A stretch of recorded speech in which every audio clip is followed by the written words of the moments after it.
challenge of lack of basic services, and with this increasing the poverty gap. So we have the rural poor who are struggling to get dignified housing. And with poor housing comes with its own challenges. We have the sick housing syndromes.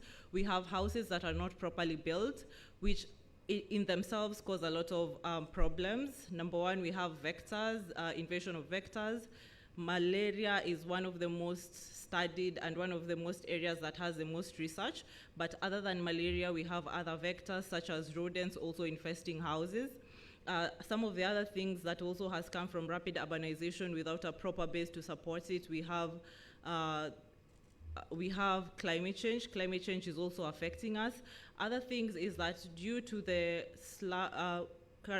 urban areas being characterized by slums, due to them not being ready, lacking the basic services, and having governments that are unprepared at local and national level, is that at this point now, we leave them susceptible to other vulnerabilities. For instance, we had the COVID-19 pandemic, and the places that were hard hit were the slum areas. This is because they did not have the necessary infrastructures, and their houses were not properly built to be able to comply with government protocols. For instance, the stay at home. They were not prepared to handle such cases.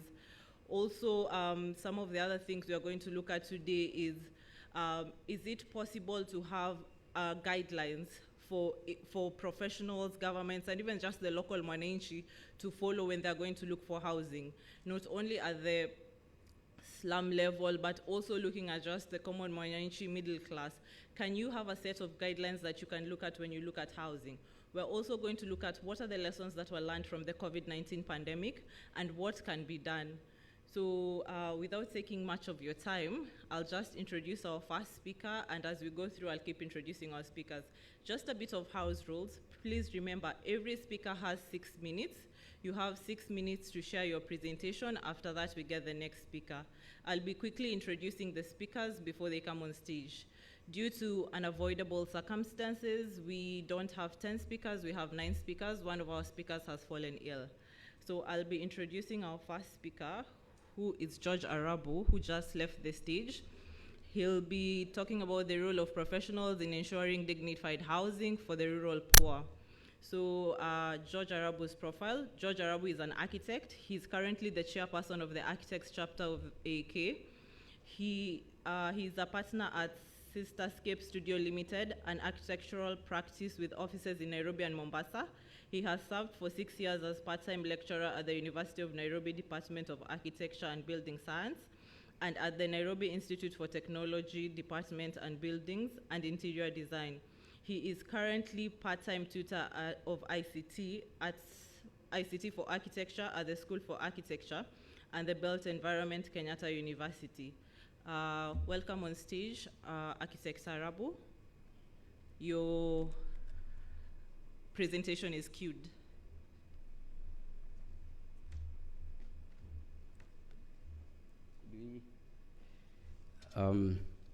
So just learning from the lessons of the timing we had earlier, it would be good to, please, if you can move, and I would like the slide to be moved within the 6 minutes.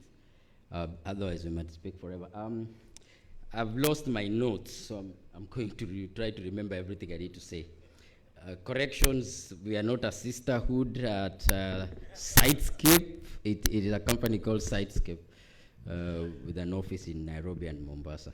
So just the first slide, please, quickly. If you don't mind, I'm not sure you want to. Yeah, so I just want to trigger our minds again back to the issues of how much we control as professionals. I want to say it is very bad to an extent where we can say basically our architecture is architecture without architects. That is a view of Kibera, and as you can see, majority of the buildings there are possibly self-built or by fundis or developers who are not really professionals.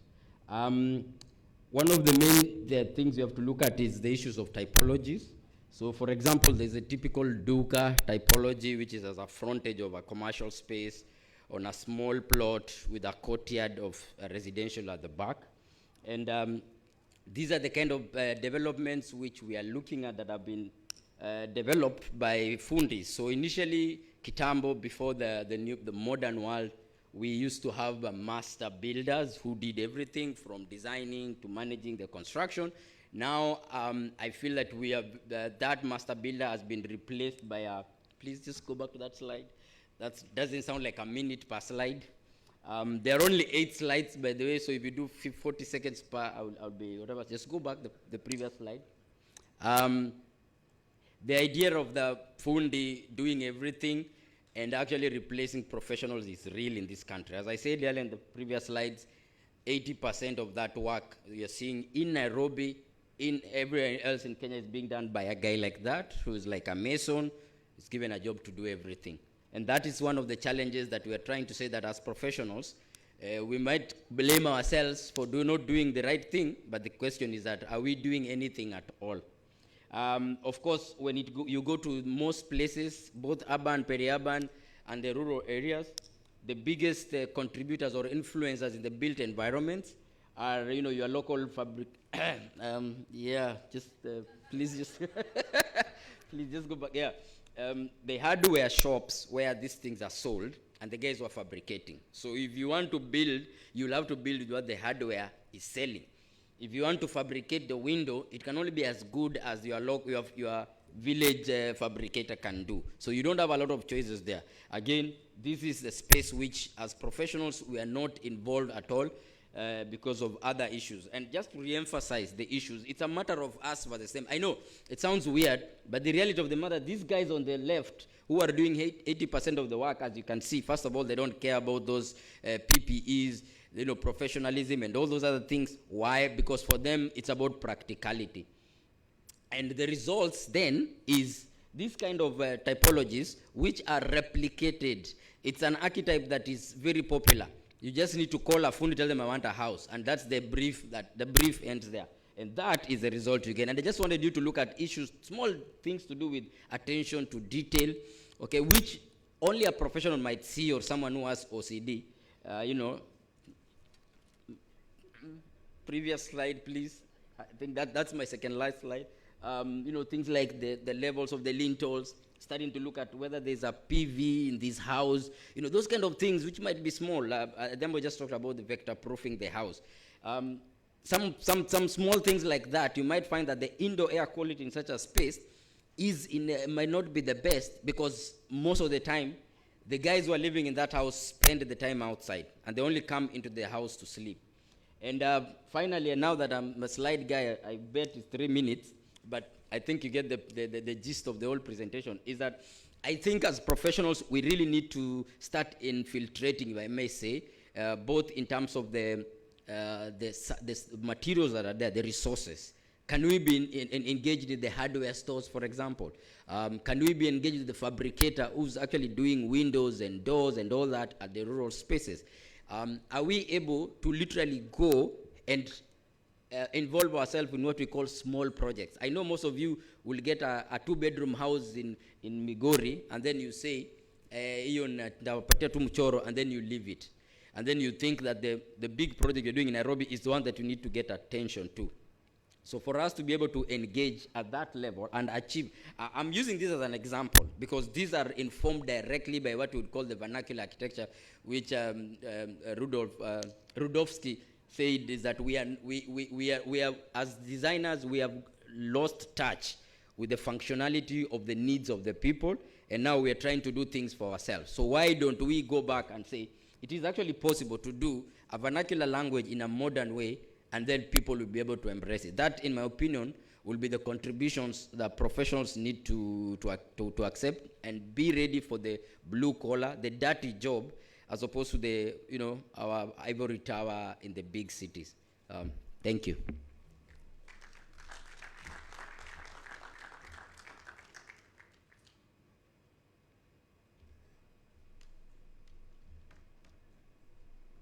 Thank you very much, Architect Arabbu, for following the rules of the session. I hope it flows down to the rest of the presenters. Our next presentation is on healthy housing guidelines. It will be presented by number 1, Heena Khan. She is a graduate architect with over 2 years of experience working at an architectural firm. Currently, she is the Program Management Officer at the Joint Built and Construction Council. She has worked with the Architectural Association of Kenya in partnership with Habitat for Humanity on the Housing Impact Assessment Study, looking into the effects of COVID-19 on households in informal settlements. She focused on the Dagoretti area and is currently helping in developing guidelines for healthy homes. She is also a member of Slum Architecture, Orphan Aid, and Women in Real Estate Wire. And number 2, Michelle Ouma. She is the Research Officer at the Architectural Association of Kenya. She is a graduate urban planner and a licensed EIA associate expert. She has over 5 years experience in research and development studies with good practical exposure in coming up with innovative solutions in environmental and resource management, housing and human settlement, transportation and infrastructure, and local economic development. She is the research officer at EK Secretariat. Welcome.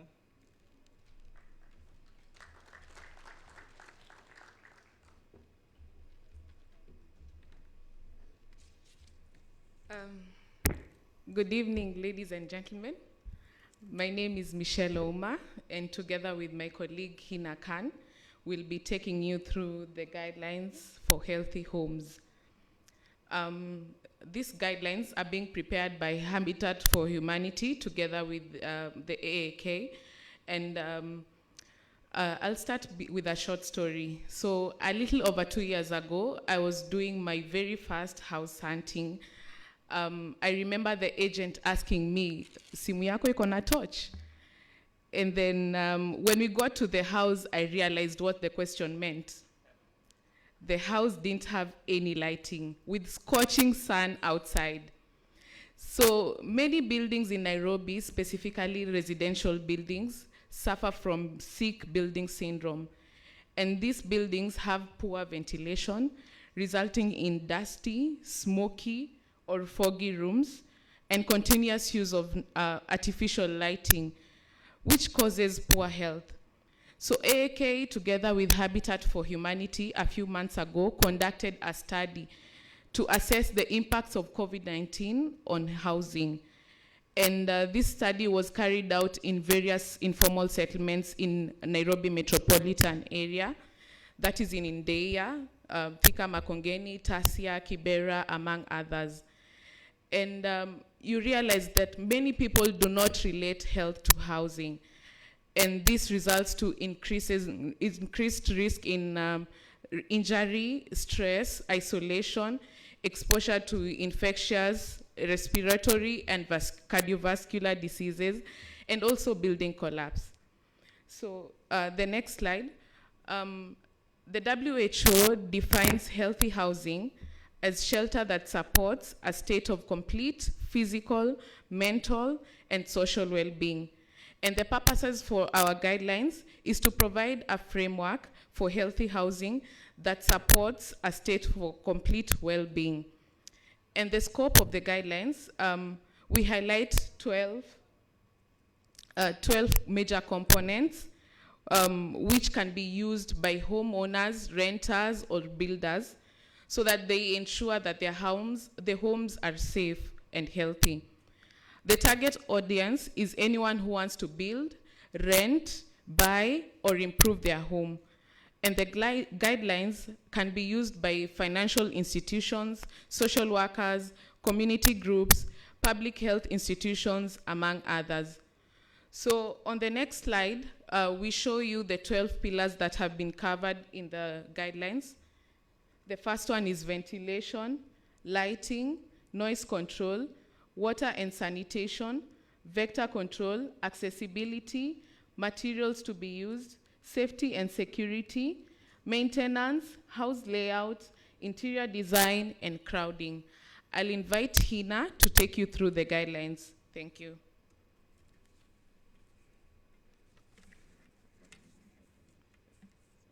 Good evening. Thank you, Michelle. I will briefly be taking you through 2 pillars of the Healthy Home Guidelines. The first one being ventilation. Good ventilation introduces fresh air into your home while removing stale air. One can achieve ideal ventilation by following simple steps such as having openings of the right size, having openings that are operable and not fixed, having the orientation of openings, by openings I mean windows, either on adjacent wall or on opposite wall. This encourages cross ventilation and it avoids stagnation of air. The next slide, please. The second pillar I'll briefly take you through is vector control. Vector can be defined as an insect or animal that can carry disease from one animal or plant to another. According to United Nations report, poor quality housing and neglected housing are the homes that are most susceptible to diseases like malaria, chikungunya, yellow fever, Zika virus, amongst other diseases. If we are able to do proper vector control, we can not only save lives, we can also save money and time that would otherwise be used in treating these diseases. Not yet. Sorry. Previous slide, please. Vector control slide, please. Yes, this one, thank you. Vector control can simply be achieved by preventing stagnation of water. Of course, we know stagnant water can be breeding ground for insects. Proper garbage disposal and collection. Ensure tight fitting, that's between the top of the wall, the beam, and the roof. Ensure screening of windows, especially in lake area region like Kisumu, that is more susceptible to mosquitoes. With the above recommendation, you should be able to control vector and have a healthy home. Next slide, please. At the end of our healthy home guidelines, we have a simple checklist that can be used by any user. It's a matrix that contains columns which has different spaces found within our home, like for example, kitchen, living room, and in the rows, we have the different pillars of our home, like what's projected there. In ventilation, a user can look at a factor like operable window and the space being kitchen. If the kitchen has operable window, he can simply put a tick, and if it doesn't have, he can put a cross. As simple as that. At the end of the checklist, the user will be able to know the health status of his home. Thank you so much. The guidelines are still in pipeline, and we welcome your comments to develop it further. We appreciate you listening to us. Thank you. Thank you, that's okay. Thank you so much, Heena and Michelle. That was very informative. As they've mentioned, the guidelines are work in progress, and we welcome you all. Our next speaker is architect Marilyn Musyimi. She is going to be speaking on the cultural nuances in developing decent housing. So about architect Marilyn Musyimi, she is a registered architect in Kenya and holds a master's degree in construction project management. She has worked with leading firms in the industry, among them Mutisomenzes International. She lectures in the Department of Agriculture at Jomo Kenyatta University of Architecture at the Jomo Kenyatta University of Architecture and Technology. She is passionate about architectural fraternity and gives back. Marilyn is the Honorary Secretary of the Architectural Association of Kenya and a board member at the Board of Registration of Architects and Quantity Surveyors. She also serves the fraternity regionally in the East African Institute of Architects as the chairperson of the Board of Practice and Ethics. In her free time, she is an avid reader. Else, she'll be found at home with her family or at one or other social activities. Welcome. Decent housing mean in itself? It means housing that is affordable, housing that we can access, housing that is safe, housing that is secure. And when we develop housing, there are many things that influence it, and this brings us back to culture, our attitudes to, for example, So those are the things that constitute decent housing: dry, clean, safe, ventilated, pest-free, contaminant-free, and those are the things that were alluded to by Heena and Michelle. So the attitudes that we have when we are developing our housing normally influence us.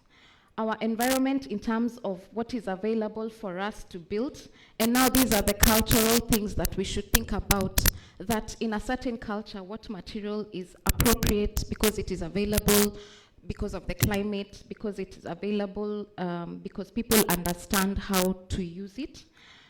What are the families structured like? Is it a single family home? Is it a nuclear family, an extended family? How many people do you need to house? It determines the number of rooms in the house, the structure of privacy, how people interact, yeah? The sort of spaces that are needed. How do we think about things like food, for example, will determine, do I have an open plan kitchen or a closed kitchen? Is mealtime a family affair? Is it a couple's affair? Do we do it as, you know, mother and daughters-in-law? Is it an opportunity for teaching? Is it a business as well? So these are the cultural nuances that will determine what is a decent house. Can I conduct my business in that house, which then makes it decent for me because it affords me an opportunity to earn a living? Then the other thing that determines how we look at housing is status and how much we are able to afford to spend on a house. So there are different typologies available depending on how much money you have: a freestanding, a maisonette, a bungalow, or apartments. But this will really be determined by how much of your income you can afford to spend on housing. This also determines the interiors and the finishes that we use, and it is a marker of social status. So you might specify a certain material for somebody, but in their mind, it is not of their social standing, or in their mind, they cannot afford it. So to be aware of those things. The other thing about housing is that it is an indicator of who am I in society, and that is indicated by the infrastructure or the spaces surrounding my building. So do I have a rubbish dump next to my house, or do I have grounds and a pool? It determines, or it alludes to my symbolic status. The other thing about culture is people's attitudes to interacting with others. Do people want to live communally? Is it more affordable for them to share services, for example? The other thing is to look at demographics and what is the age structure of people in the country. Are there more younger people, meaning they will be raising younger families, maybe need more space? Are there older people? Do they need assisted living? So those are the kind of things that we need to look at. Then the other thing is what was talked about, acceleration yesterday, the future of work. Where are we going in terms of working? Housing will also need to be the places where we work from. So we need to provide for it because culture is evolving. We are having to carry our work home or to combine living and working. So where does the government come in? It is in the implementation of policies because we have no shortage of good laws. So it is just options in provision of affordable housing. Titus is an experienced program coordinator with a demonstrated history of working in both the think tanks, industry, and community-based organization to build narratives and alliances towards suitable community and global solutions. He is a professional skilled in project design and management, grant management, and strategic planning. Currently, he is the program coordinator at Frederick Ebert Stiftung Kenya office, leading the Just City project, which seeks to ensure that rapid urbanization in Africa benefits all citizens and transforms lives and development through public goods provision. He holds a bachelor's degree in education at Msingi Imara Initiative, which combats climate change and adverse effects in Makueni through tree planting. Welcome. Thank you. I almost thought that wasn't me. All right. Yes, as I said, I work on the Just City project. Our role as FES is to facilitate a team just like yourself of professionals from the built environment, from politics, from governance, to come together and think, how do we achieve urbanization without leaving anyone behind? Yeah, when I saw the other slides, I knew I'll need tutorials after this. But I just want to pose a question here, and it came out from the various speakers in the morning. Why is it that a majority of our urban residents are renters, then we provide affordable housing to be bought, to be owned? It's almost a paradox. It's like we are running the opposite direction. And it's not that we don't have some policy to fall on, as you see there, from Article 43 guaranteeing us the right to housing. We even have some which speak about tenants and landlords. You can even go to a rental tribunal if you have problems with the amount of rent you're being charged. But at the same time, we have quite some weak rental provisions within our housing policy, even as Mrs. Mumbua appreciated that we have one. Next. So for us, when we scanned around, we looked with other members of the working group and asked ourselves, what are the current options to even be able to deliver this kind of affordable housing? And immediately you find the Kenya Affordable Housing Program, which died with the Big Four agenda. Don't stone me, I know it's a political season. But in it, there was something mentioned about social housing. And I like, is it Mbugua, who posed a question in the morning, that what they tell us is affordable housing is not what we think. For us, we are looking at social housing, something that is affordable below the market rate, something that is subsidized by the government for the majority who cannot afford, even if it's a 1.5 million mortgage. So when we scan around, we find that there is still gaps, there is room to cover. Now, looking forward, leave alone the Kenya, slum upgrading projects. Those ones have not really yielded fruits. What has happened is people moved out, then they rented out the houses. Some were taken over by middle-class people. Maybe some of you are here. But the poor people who are supposed to benefit do not actually get to end up in this decent housing, which is a right. So, next. So what do we see? And I pick only 3 emerging issues here. And the first one is we have to put the person at the center. We have to dignify these people who are living in precarious jobs. They cannot afford rent-to-own schemes that are 25 years long. They cannot afford mortgages. How do you provide them with dignified housing? So the first thing you have to do is you have to build the rental stock to be of quality first. Don't just push them to what we call a slum and tell them, enda huko ndio kuna nyumba ya 1500. No, help them access housing that can be 2,500, and that is at least below a third of the minimum wage. The policy here is we have to find a way where government works with the private sector to facilitate the improvement of the current rental stock, because tuko nayo. Si watu wanaishi Nairobi, but they live in very undignified spaces. I like what Michelle presented here. I like that idea of how you could use those 12 factors to dignify a house, to check whether it's ready for occupation. Second, now, we have traditionally had SACCOs which help people to acquire houses. Could we still leverage on them to provide rental stock that is quality and affordable.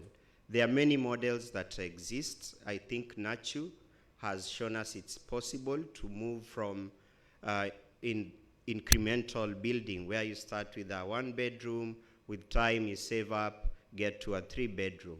But that's still not the social housing we are talking about.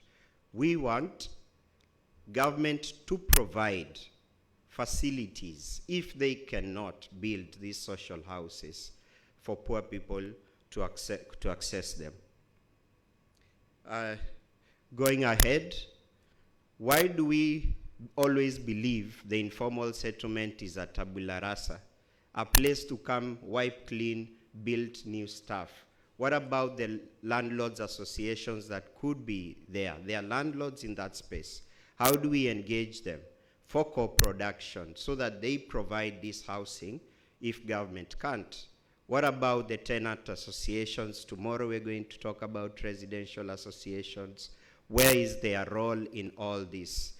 Are they just the others, as somebody said in the morning? When techies think, they think of things, they don't see the people in it. They say, build a house here, put a railway here. No more NMT here, as I heard a guy say in the morning. How do we put people at the center of this? And it's all by including them in governance. Finally,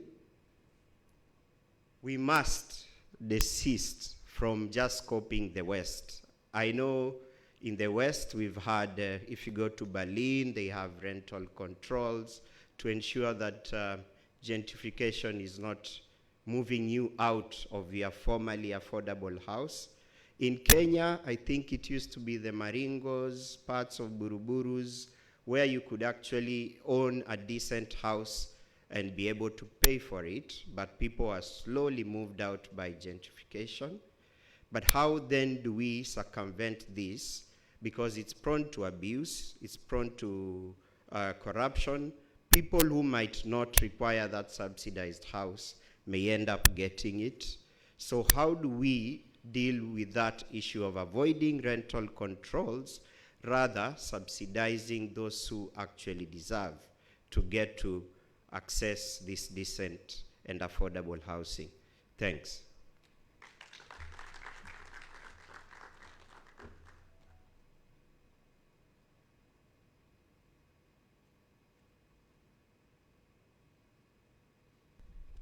Thank you so much, Titus. I hope we are identifying who we want to network with after this, or possibly partner with. I will be inviting our next speaker.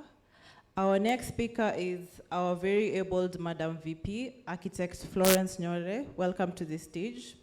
She is the Vice President at AAK. She is the immediate past president of the East Africa Institute of Architects. She is currently working at EcoSpace Architects Limited, and she is also a tutorial fellow at the University of Nairobi, and most recently crowned the best dressed at the cocktail dinner. Karibu. All right. First and foremost, thank you very much, Olo, and your team, R&D team, Architects Chapter, for putting together Pecha Kucha. It's very important to, have conversations that, bring us closer down to our topic, and to everyone who's been able to be present and to attend and to participate, and I believe we have an online session. So I see my timer has already started. All right, December 2019, COVID-19 is discovered in Wuhan district in China, and throws everyone into chaos and chaotic situations. We don't know what this thing is. Everybody's worried, everybody's rushing, nobody knows how to handle it. And sooner rather than later, the same disease affects Kenya in March 2020. And as we all know, everything is shut down. And these images indicate some of the things that the government was doing at that time. We all know the famous quote, fellow Kenyans, followed by several measures, and not only the president himself, but also the Minister of Health, CS Mutahi. We saw how the government handled this situation, especially down there where even burials were very undignified, and they became something that people don't understand. Yet in our culture, it's a big thing for us. How the police handled the situation of curfew by beating people and pushing them to, stay at home, stay at home during the day, stay at home at night, by whatever means necessary. Unless you do not do that, we will whip you or throw tear gas at you. Yet ideally, these were the things that we needed to do. We just needed to be told, wash your hands often, use hand sanitizer, wear a mask, don't touch your face, keep distance, and so on and so forth. So the government, we're talking about its role, took a very punitive and sort of like becoming a whip to whip people into following certain regulations. And the result of it, what happened next, is that the whole world came to a standstill. Next. The whole world came to a standstill. And when the whole world came to a standstill, people were no longer moving. People were beginning to work from home. And what did we see here in Nairobi? Next slide, please. Yes, you saw this famous image that was posted all over social media, that from Westlands you could actually see Mount Kenya, telling you everything stopped. People were no longer using public transport as much as possible. There was less pollution in the air. The air was cleaner. There was a lot of good, positive things that happened. And that's because literally we came to a slow down and to a halt. After all that chaos that we had seen from the beginning of December, January, February, March, April, May, this photo was taken sometime in June 2020. And what does it tell you? Is that, yes, we as human beings, we pollute the environment a lot. The things that we do affect the environment that we live in. And so there was need now for us to start coming back and looking at how then do we resolve the issue of COVID-19 in all forms, shapes, and order. Next slide, please. Then we begin to see that the pandemic has about three phases, where first you discover that it's there, and the immediate thing is to respond, which is what the government was doing. And they didn't even know what they were doing, but they took a very punitive stand towards how they were handling COVID-19. And then the second phase is to recover, which is, we're still around this phase right now as we talk, and then eventually is to renew, and we begin to look at strategies on how do we then renew ourselves and prepare ourselves for a better for a better situation in case another pandemic comes, yeah? Who would have thought that in our lifetime we would have faced a pandemic? But here we are. So after that then, what are some of the lessons that we learned from this particular COVID-19? Next is that at AK we formed a task force, and this task force, which I happen to chair, we ended up doing a handbook for COVID-19, and we looked at it in three ways. We looked at immediate solutions that we could do, and even for us, we were kind of groping in the dark in situation number one. Then we look at innovative design solutions, we looked at urban scale solutions, public health solutions, and then towards the end we're looking at post-COVID-19. And this took us through those three stages of the pandemic: to respond, to recover, and now to renew. And now what do we need to do? As we move forward, what do we need to do? Us as professionals, but also what government needs to do. Next slide. One is that now, let me do this. We begin to look at, home became the first line of defense. This is the place where you're doing your work, you're living with your children, you have to do homework, and you'll see very many images, like especially there, where, now children have to work from home as well, and the parents have to work from home. So the home becomes the first home, line of defense. And homes are as places for living and other activities. They needed to become sort of like small functional private offices. There is need to have some form of way of isolating in case somebody became affected by the pandemic in these areas, and Michelle has already talked about it. We needed now to have proper natural ventilation and admission of daylight to reduce the unhealthiness of our homes. Then increase in room sizes, so the room sizes need to increase a bit more. We looked at automated systems, how you wash your hands, you don't need to touch a tap, or how you open doors, you don't need to, slide it, let it open, automated. Outdoor activities became very important, so the indoor-outdoor connection was very important, and then redesigning of even the entrance lobby for sanitization. So you have in every shop and every house, there'll be a small little place where you have to wash your hands to get inside. And then even storage for food and many other essentials became important. So that's how we're looking at the home at that point.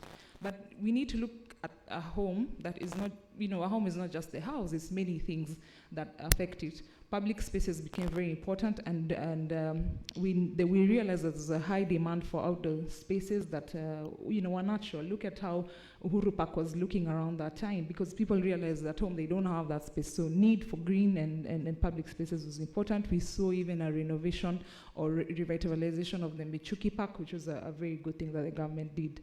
And there was now increase even in hygiene in public spaces. So public health became a very important thing in ensuring that COVID-19 was being curbed. But at the same time, it's also a good thing, because public health is something that we will be with for a long time, especially when you look at the issue of cholera. Then pedestrianization of the streets, we saw NMS doing what they were doing. Whether it was right or wrong, at least now we have pedestrian streets, and you can start pushing for them. And this morning there was a lot of conversation about pedestrianization and NMT, and we see that that is important. Then we needed now to revitalize existing parks and to make them open and safe, because more people were coming into them. And then adaptive views of these open spaces for emergencies. There was talk of having the stadia to be used as field hospitals, and that became a possibility, something we'd never have thought about before. And then on the larger picture now is that we need to think about healthy cities, even as we move forward, that cities need to be just and dignified. And I'm happy that Titus is here, because I happen to be coordinated by him in the Just Cities group, working group. And because cities are the ones that are vulnerable to these stressors, like a pandemic, and we need to make our cities resilient. We need to improve air quality, and we need to design and build cities that are for people and not for cars. Thank you.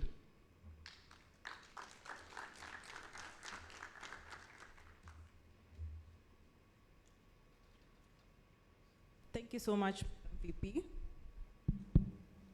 All right, we are past half. We've already done most of the speakers. We'll be moving on to our next topic. It's Integrated and Inclusive Infrastructure for Kenya, the 3IF. This will be presented by two representatives from KDI.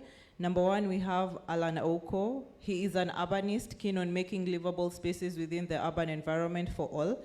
He deploys deep knowledge, outstanding skills, and long-standing experience in issues to contribute towards creating lasting positive impact in the cities and communities. He is passionate about working with under-resourced communities, and that forms very specific focus within the realm of urbanism. He has worked with international organizations, consultants, local professionals, and international NGOs across Kenya in participatory planning to co-design and co-create better and sustainable urban spaces. He desires to advance and continue to working with like-minded organizations, practitioners, consultants, and urbanists, as well as communities to create better urban spaces. He will be joined by Gloria Tanui. Gloria Tanui is a graduate architect, graphic designer who cares about the details and is focused on creating meaningful and experiences through different forms of design, through co-development processes. Gloria is a senior design coordinator at Cockney Design Initiative Kenya, KDI. Welcome. Thank you, and good evening. Thank you. First, it's my first AK convention, and so far so good. I'm so happy to be here. So it's said that more than half of Nairobians reside in informal settlements. That tells you how much, the number of residents in this city reside in informal settlements, and so we need also to think about them in as much as we want to think about the formal areas. So today we are here to talk to you about integrated and inclusive infrastructure framework for Kenya, and this is mostly meant to be used in informal settlements across the country. So please, next.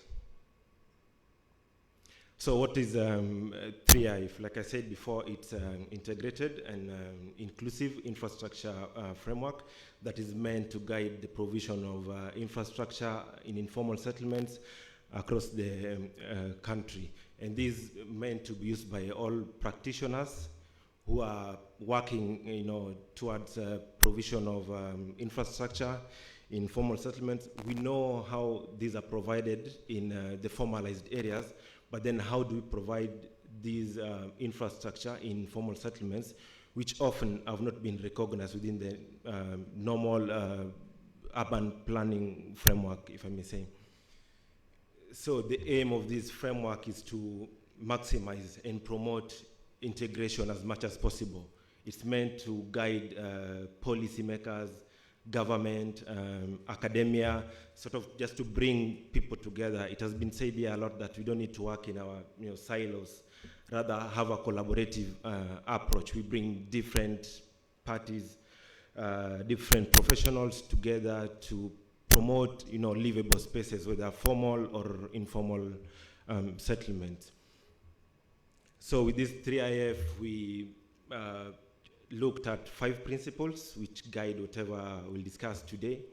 And on these 5 principles, we further developed what we call tactics. So we have 80 tactics, which are basically methods and tools that we can use to guide provision of infrastructure within informal settlements. So next, please. So I guess we're asking, why do we need 3IF?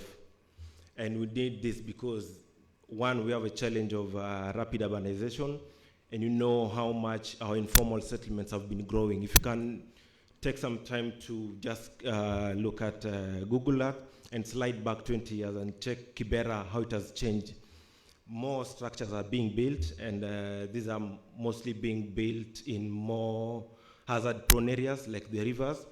As you know, most of our informal settlements are located along the water courses of the city, the Madare River, the Ngong River, and the many rivers that dissect our city.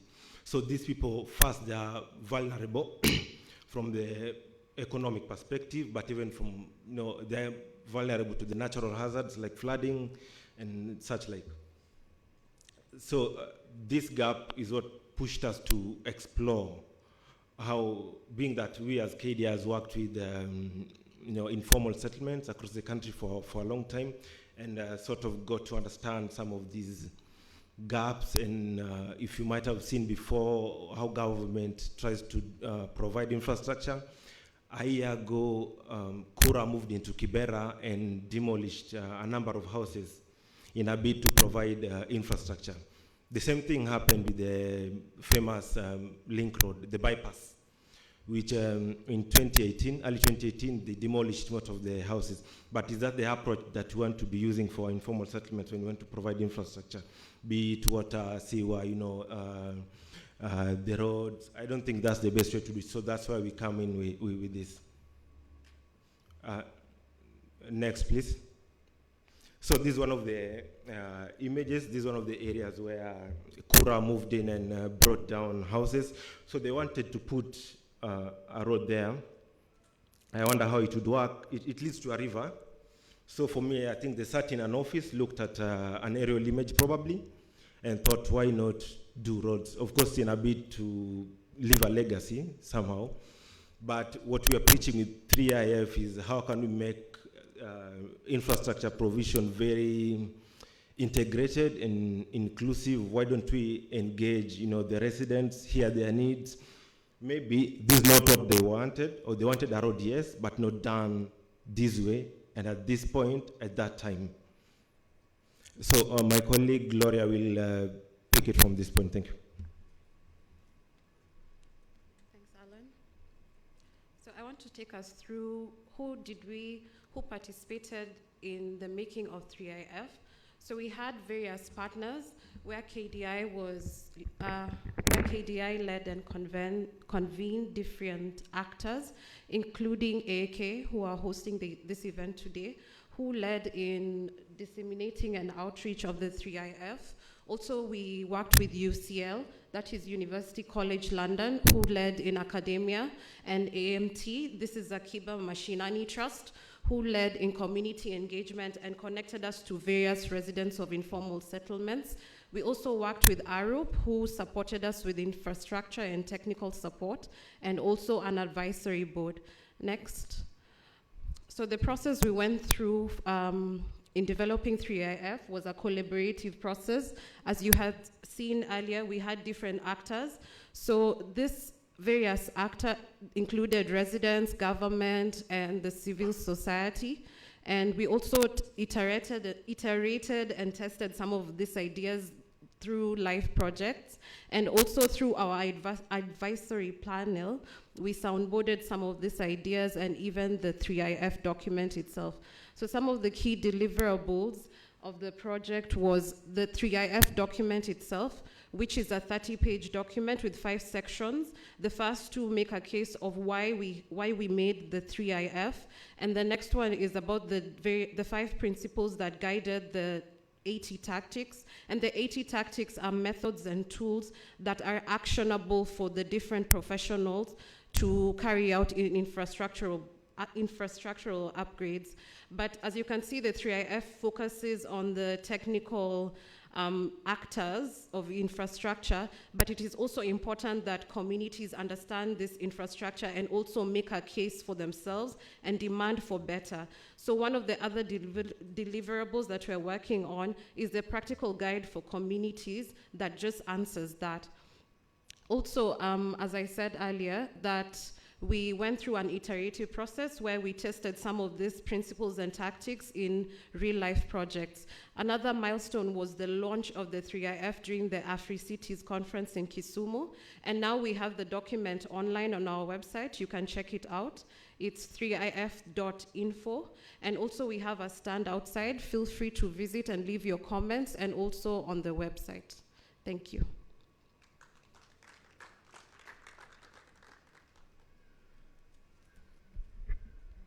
Thank you so much for the presentation on the 3IF. Our next speaker is Elton Birir. He will be presenting on resilient housing, a case of flooding. He is a graduate architect working with Planning System Services Limited, an architecture and master planning company based in Nairobi. He is passionate about architecture and its ability to inspire and change lives. He has been privileged to contribute in various ways through opportunities in real-life projects and competitions. Currently, he is working on low-cost and affordable housing solutions of different scales and performs in an effort to contribute to the Big Four agenda by the Jubilee government. Welcome. Hi all, thank you for coming.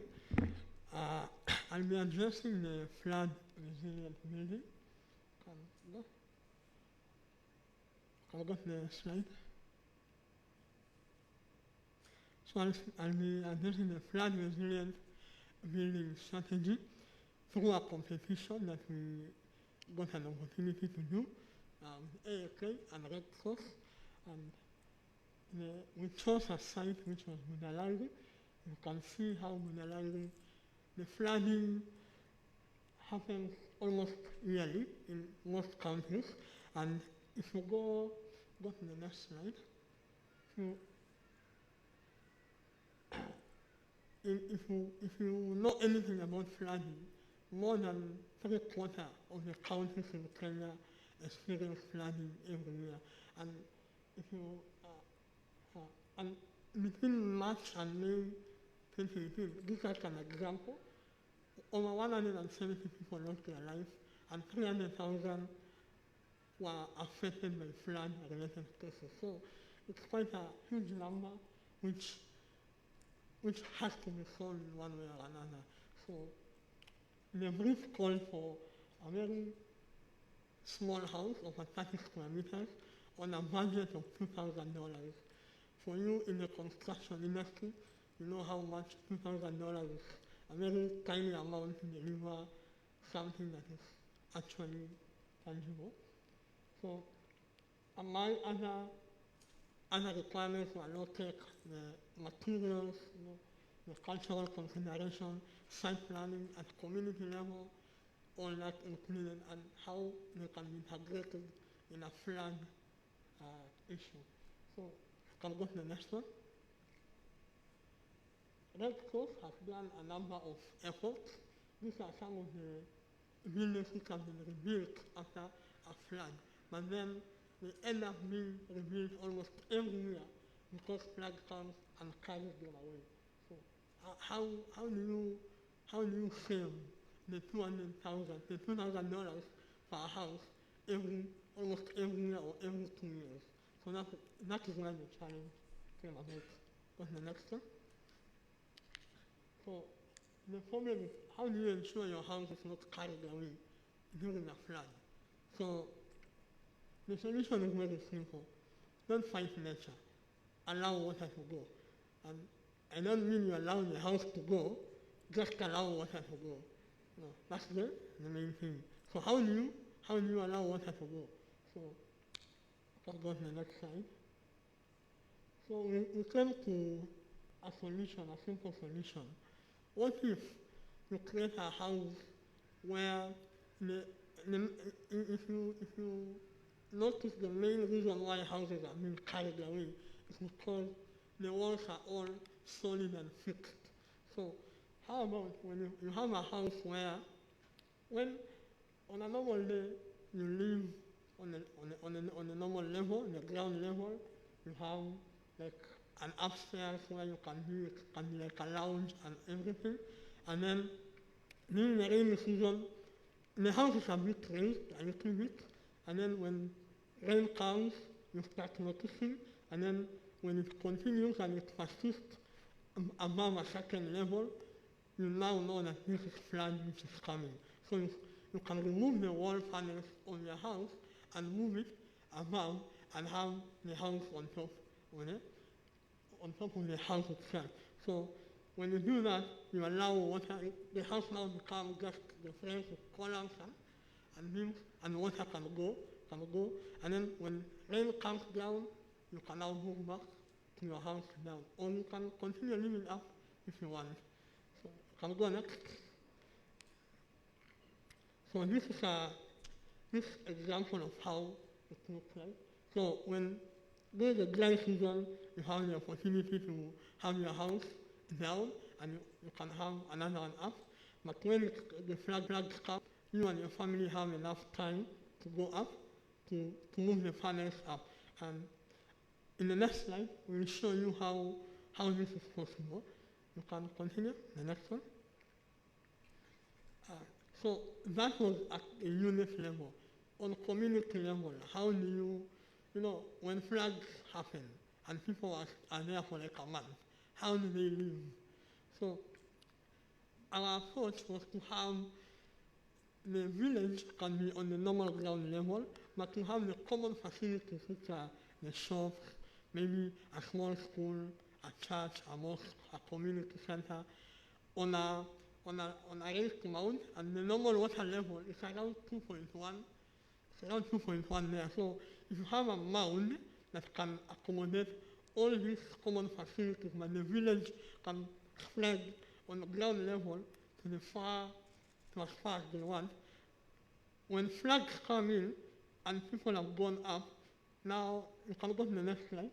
When floods come in and people have moved up in the house, can I go to the next slide? Okay, it's not there. Go back. When people go up,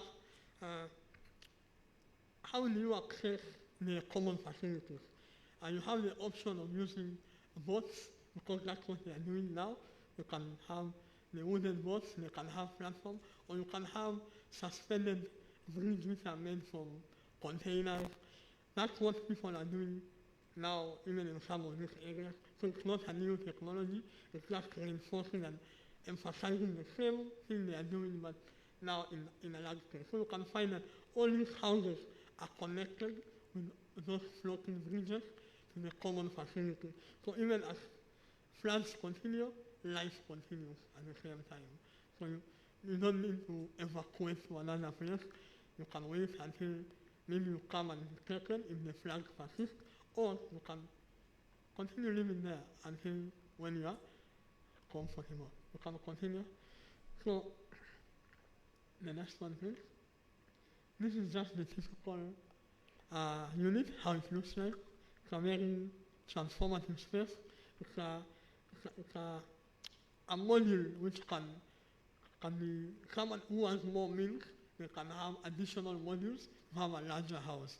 If you have, you notice most of these communities have like 2 wives and many children, so the module allows for that incremental housing and transformation. So it's a very compact design.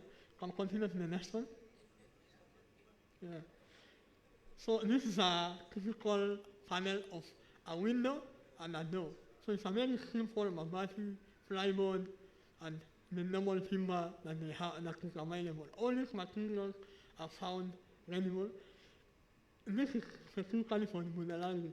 If you are in another area, the shell itself can be done anywhere, but now the wall infill can be any material now that is available in every area, in Kilisi, in Marsabit, and everywhere. So you can go to the next one. So this is a simple process. The first step, you have the shell, which is made of concrete, and then you have the wall infills, and then you have the upstairs timber, and then you have the timber roof and the thatch and mabati. It's a very simple design, quick to build, because it's all done using lock. It's not nailed. You lock the panels so that when rain comes, you unlock and carry it up. You have enough, like an hour or 2 to migrate, and you can go only with a few specific things that you need to survive. So you can go to the next slide. Yeah, so basically, that is how it looks like.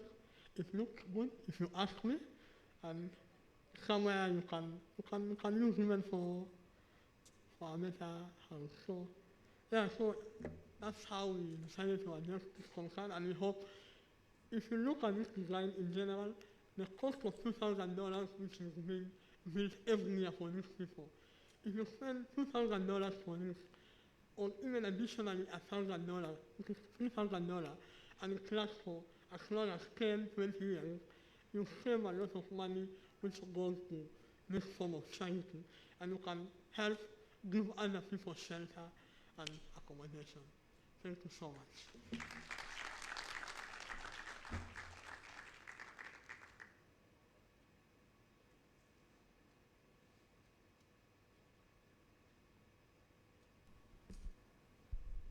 Okay, thank you so much, Elton. We have 2 speakers remaining. Our second last speaker is architect Gibinji Mbugwa. He will be presenting on social housing versus affordable housing. He has said you know him, so he'll just proceed. I'm just trying to, hi, I'm just trying to save time. Yeah, thanks. So we can start. Before the slides are loaded, as you are loading them, I would like to say that slums are not something we should be doing things inside to try and solve.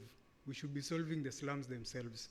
Like, you're not supposed to go do roads in the slums, do sanitation in the slums, do all that. No, solve the slum, and then when you do affordable housing, it will have the roads, it will have the sanitation, it will have all that. Then the second thing I'd also like to say is that slums are not part of formal planning. That is why they're called informal settlements. So when now you find a slum is somewhere and then it's being demolished, it's because that part where it was occupying was designated for a road or for a railway or something. So when it is being demolished and then you go and start consulting those people who you didn't even involve in the first place in your formal planning, it doesn't help. The road still has to pass there. If you move the road elsewhere, it will affect the entire city. So do social housing for these people elsewhere, and then do the road where it is supposed to be. With that in mind, we go to the difference between affordable housing and social housing. Social housing must be forever rental and fully government owned. Affordable housing is now when you have publicly or privately owned for rent or for sale. The difference between social housing and affordable housing, the main one, is that the land in social housing remains public. Once that land changes hands and goes into private ownership, it becomes affordable housing. And that's the main thing that we need to do. Keep the land in public ownership. Let's go to the next slide, please. Yeah, now this is an interesting slide. Sorry, I won't face you, let me just face there. First, when you look at the left side, the orange one is private housing. And then the right side, the yellow one, is public housing. So if you look at the cost of land, let's say a house is costing 100% to build, and you want to sell it at 20% profit. It means that you'll sell it at 120% of what it costs to build you, yeah? So on the right side, you see that the cost of the land, the private sector incurs the cost of the land. On the right side, the government owns the land, so it's not buying the land. So you subtract the cost of land 30% down. So you are at 70%. Cost of materials, private sector is getting them very expensive. Public sector, the land has materials on it. It has stones on it. It has sand. And you can also grow materials on that land, which means cost of material, you go again another 15% down. You end up at 55% of the cost. Notice that private sector is still at 100%. Then third, the cost of labor. Cost of labor, private sector has to pay market rates. But the lower cost of labor comes in that government can use NYS to get their labor. Even if you say you are subtracting only 2.5% in labor costs, because now you're getting jobless youth, you're training them, and then you're using them there and then as their internship to make these houses. It means that you're saving that 2.5%. Then the cost of borrowing. Cost of borrowing, again, private sector does it at market rates. Government can borrow on a very large scale, so it gets very friendly rates, even internationally. So there again, you go down to 2.5%. Then private sector does things small scale. Government does them big scale. Economies of scale, again down 5%. Cost of tax. Government cannot pay to itself tax. So already there, you're 15% down. When you look at this side, you're at 30%. Now, what does private sector boast over government? It says that it is efficient and it has less corruption. Okay, let's assume you're efficient. You're less corrupt than us. We are very corrupt. We add 20% to the cost because we are extremely corrupt and we're extremely inefficient. We end up at 50%. So when we're at 50% and we add 20% for profit, we are selling the house at 70%. You guys are still selling at 120%. So we are still beating you when it comes to market rates. Now, next slide, please. I only have 2 minutes. What? Anyway, NYS. NYS builds, operates, and maintains the housing and the infrastructure. Basically, they're doing everything in that housing, starting from growing the material, processing it, making the house, operating the house, renting it out, maintaining it. It's NYS. Then they also do the same for water and energy works. And then they also do the same for public transportation.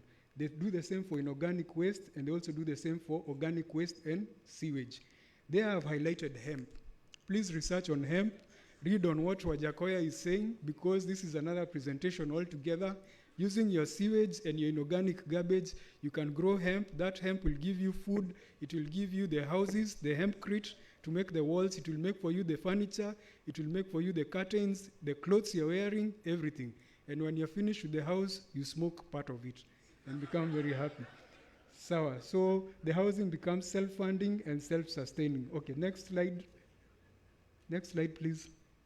Yeah, now, housing, don't just look at it as housing. Look at it as the entire component of housing. Housing has to fit in the urban plan.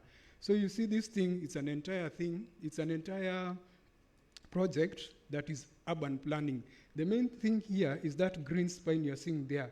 It's called a biocorridor. Now, that biocorridor is what we were discussing earlier. That is Nairobi River, by the way. This is an actual map. That green line is Nairobi River. What we were saying earlier is you go to the Nairobi River, you clean it up, you put an NMT corridor linking Donholm to Westlands. Eastlands, that orange area is where the Eastlands area is currently occupying, with a lot of slums, with a lot of degraded housing. When you're doing regeneration, you orient them into that biocorridor. And then You also link Railway City, which they are doing now, to that biocorridor. You link the CBD to that biocorridor. You link Westlands to that biocorridor. It means that the guy who employed in NYS to make his own housing is living in Donholm or in Eastlands. He can walk to that biocorridor, go to industrial area, go to Railway City, go to CBD, go to Westlands, go to Upper Hill without encountering a car anywhere. And when he's going along this path, it means that you have planted trees there, you have made for him a park. So he's going to work every day, walking or cycling through a park. And when he's also doing that, he's walking and cycling through a market.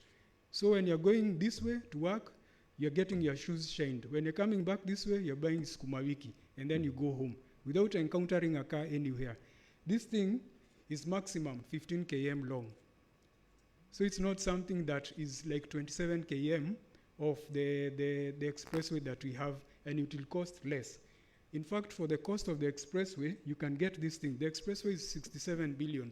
Even if you give 40 billion to this thing, you have 27 billion remaining, which can give you 6,500 units of 3-bed housing at 2 million shillings each. When you do that, you've solved the entire Eastlands, you've solved the entire slums.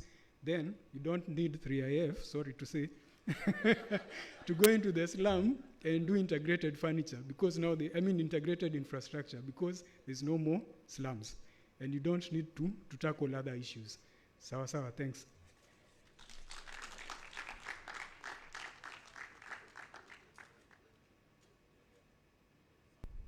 Thank you so much, Architect Githinji. Now to our last speaker, a fitting presentation. Engineer Karani Njeru, who will be speaking on construction waste management. He is an innovator, a business leader, and a startup founder. Engineer Karani is passionate about sustainable practices in the built environment. He is the founder of Nachi Solutions, an organization optimizing construction waste management. Engineer Karani also serves as the Director, Infrastructure Development, Technology and Innovation at Micro and Small Enterprises Authority. He has extensive experience in construction project management, both in public and private sector. He is a professional engineer registered with Engineers Board of Kenya and a corporate member of IEK and AAK. Karibu. Thank you. So, construction waste management as an opportunity for green buildings. Why and how is what I'll be talking about. So, I had a very exciting childhood.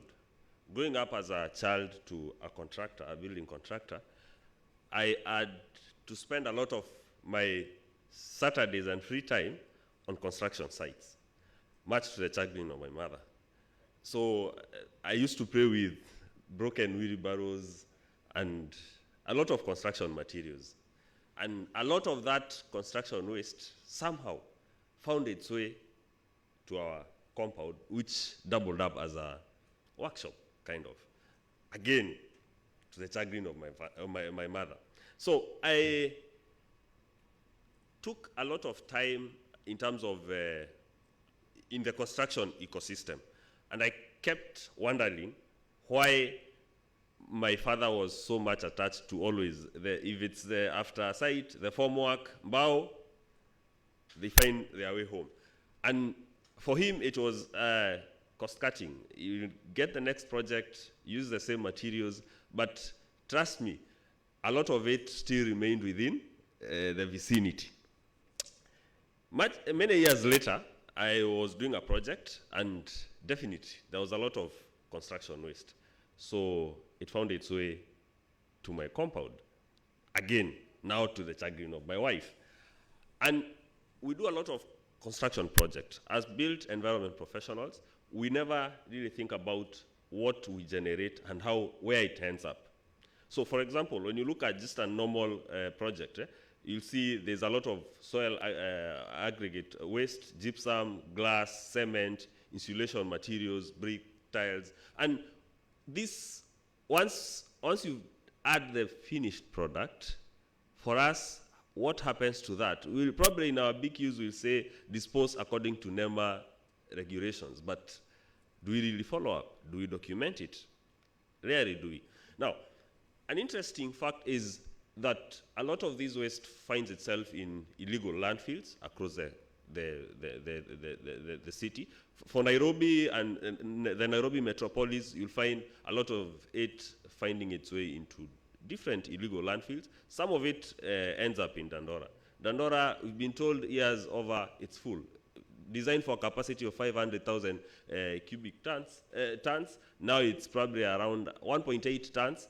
I recently visited Dandora, and as you can see, we're still receiving truckloads of waste, some of it from projects we are managing. The court ruled last year that that site needs to be closed. So we are building affordable housing, dignifying or making decent houses for some people, but we are actually denying some people the dignity, because where we are taking that, whatever we are generating in our site, we are making the air not clean. It's hectic. If you've been to Dandora, you can relate with this. The place is messy. So as we try to make safe, affordable, accessible houses, all these that we're generating, what do we need to do to get it documented first? Secondly, to reuse it, probably we can use some of the materials to make it affordable to another project. So now I want to, so how do we move from the red, where a lot of these construction waste is ending up in landfills, and move to the green, where we are not only reducing, but we can reuse some of the waste and recycle what we can. Now, that gate is, again, my contractor father, it was repurposed from an hospital gate. So it didn't have the sheets. So it was repurposed and reused. It's now useful. So how do we reuse what we can? How do we reduce what we can? And how do we recycle what we can? That perimeter wall is all built from stones from a demolished building somewhere in Kiambu. That flower pot is from just a simple paint bucket, yeah? Now, how do we put together a waste management plan that puts into consideration when we are implementing the project, whatever is generated is documented in a way that we know how much tons left the site. We are very keen to know how much, for the QSs, they are very keen to know the quantity that came in, but we never document what goes out of the site, yeah, because it's waste. I want us to change that and think about that's a resource. It's living site. It could be a resource that could help make another site green. Now, when you look at the embodied compound for different buildings that we're putting up, how can we ensure that when we are even doing specifications, we are considering materials designed or made from recycled material, or we are using materials, or we want everything to be new? So we can be able, I present to you that we can be able to reduce the embodied carbon of the buildings that we are setting up by ensuring that we are specifying, or we are more oftenly looking into reusing, recycling, and ultimately reducing. So the question I pose to you all is, are we doing enough? So will we think about, as we think as construction waste management as an opportunity for green building, can we be intentional about the projects we are already doing and make decisions to just keep count of what is living site and see what can be reused? Let's not have more Dandoras, more illegal landfills. Thank you.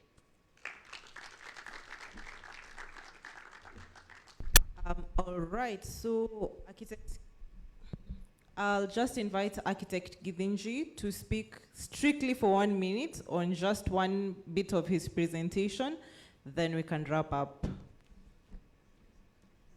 Sawa, sorry, I forgot one slide. I'm very sorry. I remembered when I saw Karani, because he was asking me this question at lunchtime, and it has nothing to do with hemp. So, on the first part, on the top there, you can see there are 6 houses. Basically, this represents the current state of Eastlands, where it's sprawled. It's just all low-cost housing. Now, people ask, where do you get the land? Where do you get the money to regenerate Eastlands and do social housing? Because government doesn't have money. And if it borrows, it gets into debt, and it taxes us more. So, again, orange is private, yellow is public. You can see on the top there's sprawled yellow, which is sprawled public housing. Now, if you want to densify, you have, let's say, 3,000 acres of land, which is actually the size of Eastlands right now, 3,300. If you take a third of that land, you lease it to private sector, or you sell it to private sector, it means you get funding, direct, upfront. And what makes it lucrative is Eastlands is extremely close to CBD, to Westlands, to Upper Hill, to industrial area. So the land there, you'll get very good rates for it. Same to land in Railway City. You sell a third of it. Then you get the money. Now that part that you've sold to private sector, you tell them to build high-end housing, high-end or middle income going upwards. Then a third of that land, you leave it open. That becomes your bio-corridor. That is where people cycle, walk, trade, and have their greenery, and they play there. Then, the third of the land that you remain with, the 1,100 acres that is remaining, that is where you put your social housing. Now you see you've got the money from there, you're putting it there. It means that you're not incurring debt. You're just going direct, you're doing social housing for these guys, and directly they're in housing without incurring any debt. Now, final thing, the best part about this kind of arrangement is that you see this population you've concentrated here. You've mixed them low income and high income. It means that low income are providing labor for the high income. They're the ones washing the clothes, washing the cars, doing the whatever, the manual labor. And then the high income are also providing business for these other guys. They're the ones opening the supermarkets and all that. So you create a very nice symbiosis there. It means that it is self-sustaining, and you have done it without incurring any debt and without incurring any foreign funding. Thanks.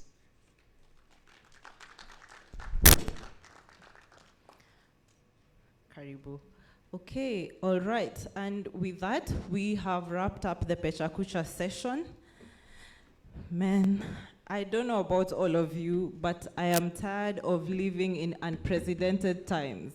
We had COVID, and before we could even heal, not that we have healed, came the Russia-Ukraine war, and which was among the hardest hit industries, of course, the built environment.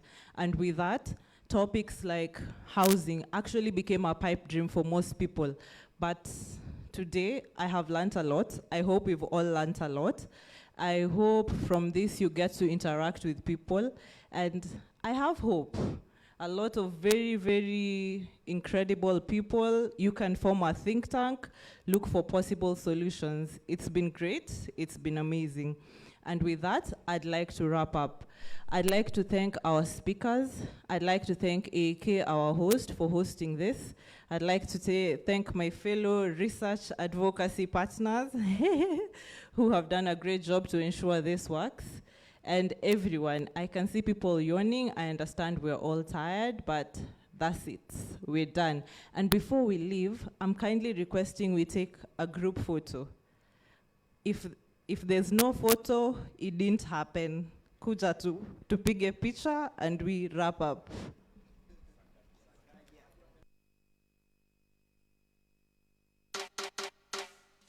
And I really made this. But me really have to pray this. Certain things me I got talking out a song you are the realist. Yeah. But believe this. To them is like life and a nothing. Gonna pop off like buttons. My people we need for the soup. Yeah. What can I do to make this world a better place? Me want live and just be free, but my freedom is at stake. Last night me hear them done the liquor youth. Me know me have a part to play, but me kinda confused.